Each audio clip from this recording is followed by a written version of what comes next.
மறைந்து கிடக்கிற உன்னை வெளியரங்கமாய் கொண்டு வருவார். உன்னை கர்த்தர் திரும்பவும் அந்த அழகை கொடுப்பார். இழந்து போன அந்த வஸ்திரத்திற்கு மேலான வஸ்திரத்தை கர்த்தர் தருவார்.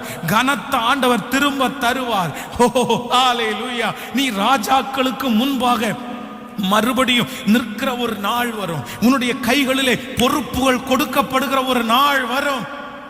ஹல்லேலூயா. பொறுப்புகள் கொடுக்கப்படுகிற நாள் வரும். அன்றைக்கு உன்னை விட படித்தவர்களும் உன்னை விட ஞானிகளும் உன்னை விட பெரிய பெரிய ஆட்களும் உன் கண்களுக்கு முன்பாக நிற்கும் போது அந்த ஆசீர்வாதம் அவர்களுடைய கையை விட்டு தாண்டி தேவ பிள்ளையாகிய உன்னுடைய கரத்திலே வரும். அப்பொழுது நிறைய பேர் இவனுக்கு கொடுக்க வேண்டாம் என்று நினைத்தால் கூட எதிர்த்து பேச முடியாத அளவிற்கு கர்த்தர் ராஜாக்களுடைய கண்களில் தயவு கிடைக்க பண்ணி உன்னை அங்கே அலங்காரமான கிரீடமாய் மாற்றி அந்த ஆசீர்வாதத்தை உனக்கு தர கர்த்தர் வல்லவர்.